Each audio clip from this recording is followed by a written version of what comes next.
जाते हैं। पार्ट 1 का क्या मतलब है? पार्ट 1 यानी जिसके हम आज थोड़ी सी एक्सप्लेनेशन देखेंगे आयत नंबर 1 से 3 तक, क्योंकि इसका टॉपिक एक ही है तो इसको हम एक साथ देखेंगे पार्ट 1 को। इसमें कौन कौन सी आयतें आ रही हैं पार्ट 1 में? पहली 3 आयतें अल्हम्दुलिल्लाहि रब्बिल आलमीन अर्रहमान अर्रहीम मालिकी यौमिद्दीन, इसको थोड़ा सा डिटेल देखेंगे इसकी। अभी हमने क्या देखा? इस्तिआज़ा ताउज़ और बस्मिल्लाह तस्मिया बिस्मिल्लाहिर्रहमानिर्रहीम पढ़ा। अब हम देखते हैं अल्हम्दुलिल्लाहि रब्बिल आलमीन, तमाम तारीफें अल्लाह के लिए है जो रब है तमाम जहानों का। अल्हम्दु जो है इसमें क्या चीज आती है? तमाम तारीफें तो ट्रांसलेशन करते हैं हम, मगर इसमें आप देखें लिखा हुआ all praise and thanks are for Allah, जो कि कौन है? रब्बिल आलमीन, रब है तमाम जहानों का, तमाम क्रिएशंस का। अच्छा, अलहम्द के क्या मतलब है? तारीफ का क्या मतलब है? जो हम अल्हम्दुलिल्लाह कहते हैं ना, उसमें शुक्र भी होता है, थैंक्स, और प्रेज भी होती है, दोनों चीज होती है। एक देखें ना, वैसे हम तारीफ, अब जब हम देखें किसी की तारीफ करते हैं 2 रीजंस की वजह से करते हैं, है ना। जब भी हम किसी की दुनिया में भी तारीफ करते हैं तो 2 रीजंस होते हैं कि हम किसी की तारीफ करते हैं। या तो वो होते ही तारीफ के काबिल है, कोई किसी के अंदर स्किल्स हैं, कोई ऐसा जबरदस्त, किसी की वैल्यू ऐसी है जो तारीफ के काबिल चीज है, उसकी तारीफ की जाती है ना। मगर जरूरी नहीं कि उसका हम शुक्रिया भी अदा करें। जैसे कि अब आसमान अच्छा लग रहा है, हमें खूबसूरत सीनरीज अच्छी लग रही हैं, या खूबसूरत किसी के कपड़े अच्छे लग रहे हैं, तो हम उसकी तारीफ तो कर देंगे मगर हम शुक्रिया तो नहीं करेंगे ना, क्योंकि वो हमें डायरेक्ट फायदा थोड़ी मिल रहा है उससे। तो हम उसकी तारीफ करते हैं कि वाह, जैसे।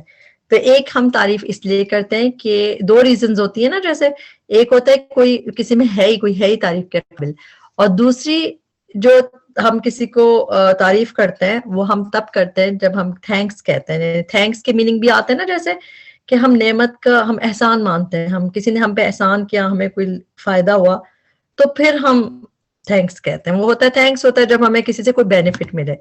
ठीक, प्रेज कैसे कि हमें अच्छी जबरदस्त लग रही है चीज और कोई तारीफ करनी चाहिए तो इसलिए कर रहे हैं, मगर हमें डायरेक्ट फायदा नहीं हो। थैंक्स कब कहते हैं?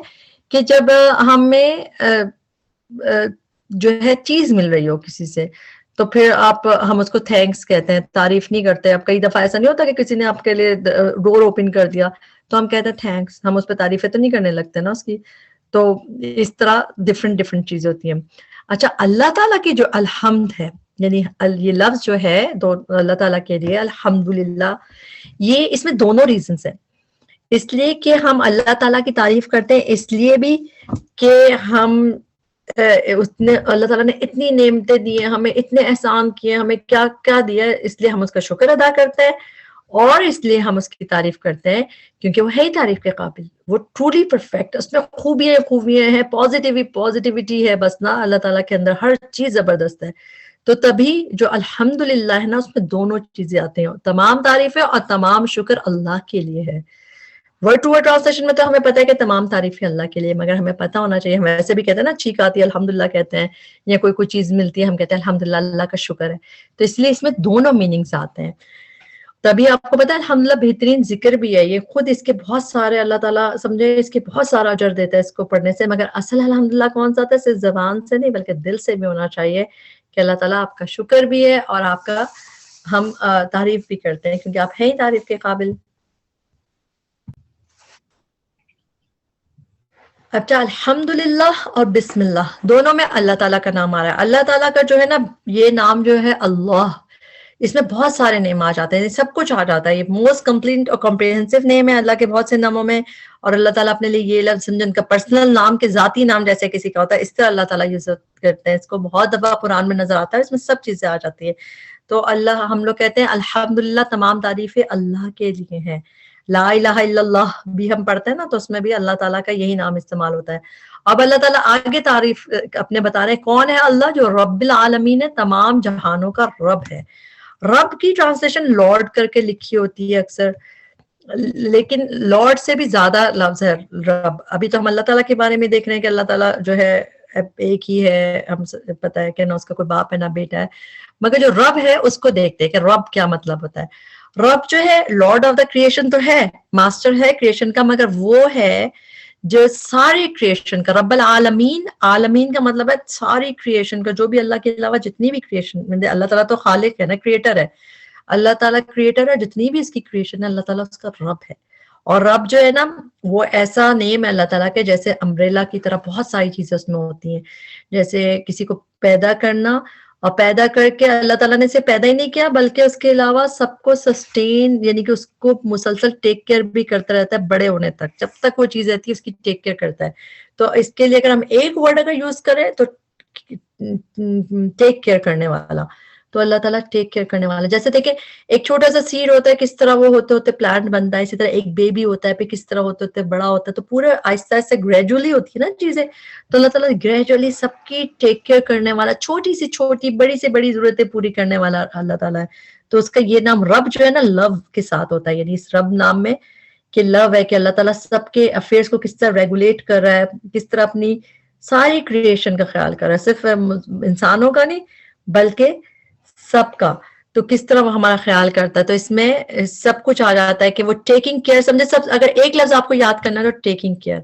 और सारी क्रिएशन का रब है, स्पेशली जुल अकल, जो ये अकल वाले होते हैं ना, ह्यूमंस, एंजल्स और जिन्स, और बाकी भी जो क्रिएशन है गैलेक्सीज और सब चीजें। तो इससे हमें अल्लाह ताला से हम सोचते हैं कि रब्बुल आलमीन है, अल्लाह ताला सबका रब है।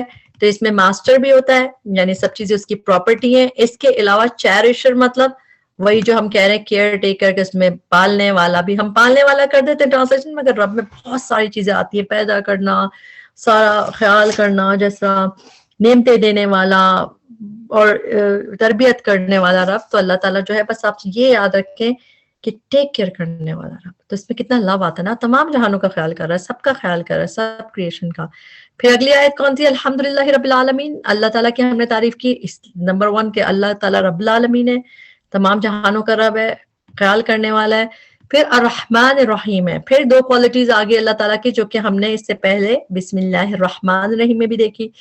इसमें हम देखते हैं रहमान और रहीम।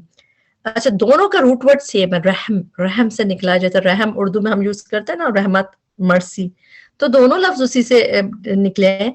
मगर एक तो दोनों साथ क्यों आए, लेकिन जब कोई सी चीज को ज्यादा एम्पलीफाई करना होता है ना इसका इफेक्ट, तो 2 चीजें बोली जाती है। जैसे हम कहते हैं ना ठंडा यख पानी या बड़ा गोरा चिट्टा, तो क्या होता है एक ही जैसे 2 लफ्ज बोलने से उसको इफेक्ट बढ़ाने के लिए, इंटेंसिटी बढ़ाने के लिए। तो अल्लाह ताला भी जब रहमान रहीम, तो सोचे कितना सारा, यानी कि रहम ही रहम ना, इस तरह कि कैसा है वो रब, रहमान रहीम है, एक्सट्रीमली मर्सीफुल। अच्छा, इसमें थोड़ा सा फर्क है, रहमान रहीम जब साथ आता है उसको देख लेते हैं हम कि क्या फर्क है।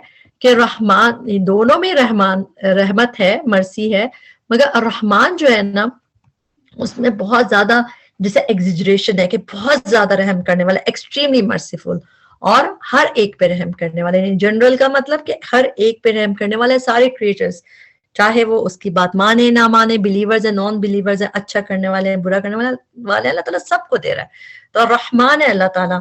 रहमान नाम भी अल्लाह ताला को बहुत पसंद है। अल्लाह ताला ने अपने लिए कुरान में बहुत दफा रहमान भी यूज किया है। ये लफ्ज भी हम किसी और के लिए यूज नहीं कर सकते, सिर्फ अल्लाह ताला के लिए इस्तेमाल कर सकते हैं इसमें, क्योंकि एक्सट्रीम की मीनिंग आते हैं ना, और हर एक पे रहम करने वाला। अच्छा, तो इसमें 2 चीजें होती है, एक एक्सट्रीम के मीनिंग आते हैं और एक जनरल के मीनिंग आते हैं, यानी कि हर एक पे। अच्छा, अर्रहीम जो है ये भी मर्सीफुल है, मगर इसमें क्या आता है, कंटिन्यूटी, कि मुसलसल, बार बार मुसलसल। ये एक्सट्रीम पे है अर्रहमान, और ये क्या है, बार बार रहम करने वाला, मुसलसल कंटिन्यूस में रहम करने वाला है। और किस तरह, स्पेसिफिक मुसलमानों पे, मोमिनों पे, जो अल्लाह की बात मानने वाले हैं ना, बिलीविंग और जो ओबीडियंट है, उनके लिए स्पेसिफिक है। ये जनरल तो सबके लिए रहमान। और रहीम जो है अल्लाह ताला दुनिया में भी जो मोमिन होते हैं, बात मानने वाले थे, दुनिया में भी उन पे रहमत करता है, और आखिरत में तो बहुत स्पेशल रहमत होगी। तो थोड़ा सा फर्क है, मगर दोनों साथ मिला के हमें पता चलता है कि अल्लाह ताला की स्पेशल मर्सी किसके लिए है रहीम नाम में, कि जो अल्लाह पे बिलीव करते हैं, अल्लाह ताला उनको गाइड करता है, उनकी मदद करता है, दुनिया में भी उनका ख्याल करता है। और कितनी सारी चीजें हमारे अल्लाह ताला की रहमत है, जो ब्लेसिंग्स नजर आती हैं, और सबसे बड़ी रहमत अल्लाह ताला ने हमें मुसलमान बनाया, तो इसमें हम अल्हम्दुलिल्लाह कहते हैं। फिर उसके बाद अगली आयत जो है, मालिकी यौमिद्दीन।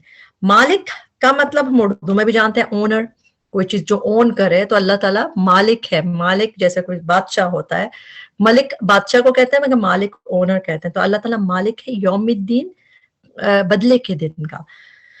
تو جب ہم اللہ تعالیٰ کے اتنا دفعہ پڑھتے ہیں نا رحمان رحیم ہے اللہ تعالیٰ اور اتنا سب کچھ دینے والا, تو ہمارے ذہن میں آتا ہے کہ اتنا رب بھی ٹیک کیئر کرنے والا ہے, تو پھر ہم جو بھی کریں گے تو ہمیں معافی کر دے گا کیونکہ غفور الرحیم ہے, اور اللہ تعالیٰ کو کیا فرق پڑے گا, ہمیں جنت میں ڈال دے گا. تو اللہ تعالیٰ اس آیت میں اس چیز کو بیلنس کر رہے ہیں, اس کو مالک یوم الدین میں, کہ اللہ تعالیٰ رحمان الرحیم ہے مگر مالک بھی ہے یوم الدین کا. یہ بات یاد رکھنا کہ قیامت کے دن کا بھی وہی مالک ہے, یعنی کہ جزا و سزا کے دن کا. جزا سزا کیا ہوتی ہے اس میں اللہ تعالیٰ نے کہا بیلنس کرنے کے لیے. یوم الدین کا مطلب ہے جو بدلے کا دن ہے, جس دن ریوارڈ ملے گا, اچھا جو کرے گا اس کو اچھا ملے گا, جو برا کرے گا برا.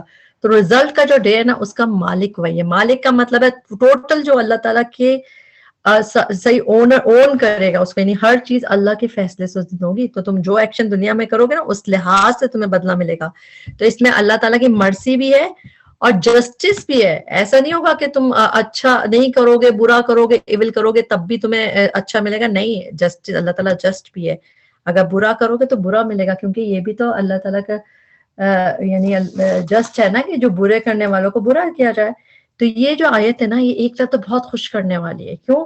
کیونکہ رحمان رحیم رب ہے, ہم اس سے محبت کریں کہ ہم اچھا کریں گے تو اچھا دے گا. مگر ایک طرف ڈرنے والی بات بھی ہے نا کہ اللہ تعالیٰ کی پکڑ بھی سخت ہے. اگر ہم اللہ سے ڈریں گے نہیں, ایسے کرتے رہیں گے تو پھر ہم پھنس بھی سکتے ہیں. تو اس لیے بیلنس ضروری ہے, کیونکہ اللہ تعالیٰ اس دن جب یہ آیت پڑھے نا تو سوچیں کہ اللہ تعالیٰ تو آپ تو رحمان الرحیم ہے. دنیا میں بھی اللہ تعالیٰ نے ہمیں کتنی بلیسنگز دی, رحم کیا ہوا, تو اللہ تعالیٰ آخرت میں بھی اس دن ہم پہ رحم ہی کر دیجیے گا, ہمیں معاف کر دیجیے گا. تو یہ رحمان الرحیم میں مالک یوم الدین میں ہم اللہ تعالیٰ کے اس تیسرے نام سے ہم یہ ایک پراپرٹی یوز کرتے ہیں کہ اللہ تعالیٰ رحمان الرحیم تو ہے مگر مالک یوم الدین بھی ہے. اس دن کا ماسٹر ہے, اونر ہے. اس دن کوئی کسی کے کام نہیں آئے گا, کسی کے پاس پاور نہیں ہوگی, کسی کے پاس اتھارٹی نہیں ہوگی, صرف اللہ تعالیٰ کے پاس اتھارٹی ہوگی. اور اس سے آپ کو ہمیں قیامت کے دن کا خیال کرنا چاہیے, ہمیں اپنے اعمال کو اچھا کرنا چاہیے. اور اسی سے بیلنس ہوتی ہے نا یاد کہ اتنی مرضی ہے مگر یہ بھی ہے. تو یہاں تک ہم نے اس کا فرسٹ پارٹ کر لیا الحمدللہ سورہ فاتحہ کا. اس کی ہم نے تھوڑی سی ڈیٹیل تفسیر دیکھی ہے, لیکن ہم دیکھتے ہیں نا نماز میں پڑھتے کیا, دیکھیں الحمدللہ رب العالمین الرحمن الرحیم مالک یوم الدین. تو یہ سارے ہم اللہ کی تعریف کر رہے ہیں کہ تمام تعریفیں اللہ کے لیے جو رب ہے تمام جانوں کا, نمبر 1. نمبر 2 جو الرحمن الرحیم ہے. نمبر 3 جو مالک یوم الدین ہے. تو یہ میننگز ہم نے دیکھ لیے. اس کے علاوہ ہم ایک چیز کو دیکھتے ہیں کہ نبی صلی اللہ علیہ وسلم جو ہمارے پیارے پروفیٹ صلی اللہ علیہ وسلم تھے وہ یہ سورت کس طرح پڑھتے تھے. تو جب ان کی جو وائف ہیں ام سلمہ وہ کہتی ہیں کہ نبی صلی اللہ علیہ وسلم کیسے ریسائٹیشن کرتے تھے, ہر ورس کے بعد رکتے تھے. He used to pause after each verse, جس طرح کہا بسم اللہ الرحمن الرحیم رک گئے, الحمدللہ رب العالمین پھر رک گئے, الرحمن الرحیم پھر رک گئے, مالک یوم الدین پھر رکے. یہ ہے حدیث. اور اس سے کیا پتہ چلتا ہے کہ سننا تھی کہ نبی صلی اللہ علیہ وسلم پاز کرتے تھے ایک آیت کے بعد سورہ فاتحہ کی, چاہے وہ انڈیویجول پڑھ رہے ہوتے تھے اکیلے یا سب کے ساتھ جماعت میں پڑھ رہے ہوتے تھے. تو اسی لیے ہم بھی اس چیز کو پریکٹس کریں. ہم تو کیا کرتے ہیں, سب کو یاد ہے نا بچپن سے پکی, تو ہم تیزی سے پڑھتے ہیں الحمدللہ رب العالمین الرحمن الرحیم مالک یوم الدین. نہیں, اس طرح نہیں پڑھیں. الحمدللہ رب العالمین سٹاپ کریں, تب پھر اس کے میننگز کو سوچیں نا اس وقت کہ کیا میننگز ہیں. الحمدللہ رب العالمین تمام تعریف اللہ کے لیے جو رب ہے تمام جہانوں کا. دماغ میں سوچیں اس وقت. باقی دیکھیں باقی اتنی چیزیں سوچ رہے ہوتے نا, اس لیے کہ ہم میننگز کو نہیں ٹیک کیئر کر, میننگز کا خیال نہیں کرتے, تو ہمیں باقی چیزیں بہت یاد آتی ہیں. میننگز پہ اپنا دماغ کو فوکس کریں گے پھر نماز کا فائدہ بھی ہوگا. تو ہم کیسے پڑھیں گے الحمدللہ رب العالمین, اس کے میننگ سوچیں گے. الرحمن الرحیم اس کے میننگ سوچیں گے. مالک یوم الدین اس کے میننگ سوچیں گے. اور پھر اگر آپ کو لگے کہ میں نے پتہ نہیں مجھ سے آگے نہیں سمجھ آ رہا, تو پھر دوبارہ پڑھ لیں صحیح سے. تو سورہ فاتحہ بہت ضروری ہے. اس میں ہم اس کو اچھے سے میننگز کے ساتھ یاد کریں, اس کی سمجھیں, اس کے میننگز کو پاز کرنے کی عادت ڈالیں, اس میں بیچ میں رکیں اور اس کے میننگز کو سوچیں. کیونکہ جب ہم اس پہ ریفلیکٹ کرتے ہیں کہ اللہ تعالیٰ نے ہمیں کتنی نعمتیں دی ہوئی ہیں, تو ہمیں اللہ سے محبت ہوگی. اور جب ہم قیامت کے دن کا اپنے آپ کو سوچیں کہ ہم اس دن کس طرح کھڑے ہوں گے, تو ہمیں پھر ڈرنا بھی چاہیے. اس کے ساتھ ہم اس حصے کا ہم کمپلیٹ کرتے ہیں. اللہ تعالیٰ ہمیں جو ہے سورہ فاتحہ سے محبت دے دے، اس کو ہم صحیح سے سمجھ کے پڑھنے والے بنائے. اللہ تعالیٰ ہم پہ رحم فرما دے، دنیا میں بھی آخرت میں بھی. ربنا تقبل منا انک انت السمیع العلیم وتب علینا انک انت التواب الرحیم. سبحانک اللہم وبحمدک اشہد ان لا الہ الا انت استغفرک واتوب الیک. السلام علیکم ورحمۃ اللہ وبرکاتہ.